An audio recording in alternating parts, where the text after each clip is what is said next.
عمرك مديرك سألك السؤال المرعب ده؟ طيب إيه اللي هيحصل لو غيرنا الافتراض ده؟ واحدة من أفضل الطرق لتعريف تحليل السيناريوهات أو السيناريو أناليسيز هي إنك تسأل نفسك ماذا لو غيرت مدخل أو ماذا لو غيرت افتراض. الموديل المالي المصمم كويس لازم يخلي العملية دي سهلة جدا. في الحقيقة القدرة على تغيير المتغيرات بسهولة المفروض تكون ميزة أساسية في أي موديل مالي، لأن أضمن لك إن الستيك هولدرز أو أصحاب المصلحة دايما هيطلبوا منك تجرب سيناريوهات مختلفة. وعلى فكرة تحليل السيناريوهات مش بس بيجاوب على الأسئلة دي، لكنه كمان وسيلة رائعة جدا ممكن تكتشف بيها عيوب في الموديل نفسه. فخلينا نشوف إزاي.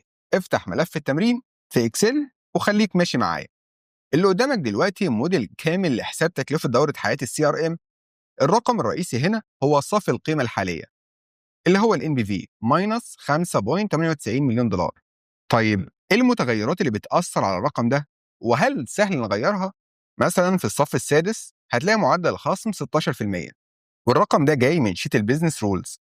خلينا نروح هناك ونغير الرقم ل 10%. نرجع لشيت الموديل، هتلاحظ ان الارقام في الصف السادس اتغيرت ل 10% زي ما المفروض يحصل، وكمان الان بي في زاد وبقى ماينس 6.9 مليون دولار. والسبب ان العلاقه ما بين معدل الخصم والان بي في علاقه عكسيه. ودلوقتي خلينا نرجع مره تانية لشيت البيزنس رولز ونغير معدل نمو الصيانه ل 7.5%، وده علشان نعكس ان في ضغط تكاليف اعلى حاليا. هنرجع لشيت الموديل، هتلاحظ ان كل ارقام في الصف السابع اتغيرت، والان بي في زاد كمان وبقى تقريبا ماينس 7.31 مليون دولار. وده طبيعي جدا بما اننا زودنا معدل النمو. كمان ممكن نحب نغير تقدير خط الاساس للصيانه اللي هو البيزنس لاين مينتننس. نرجع تاني لشيت البيزنس رولز ونزود الرقم ل 1.1 مليون دولار، ونرجع لشيت الموديل. هتلاقي الرقم في الخليه سي 14 اتغير ومعاه كل السنين اللي بعدها، وده حسب معدل النمو اللي مطبق كل سنه.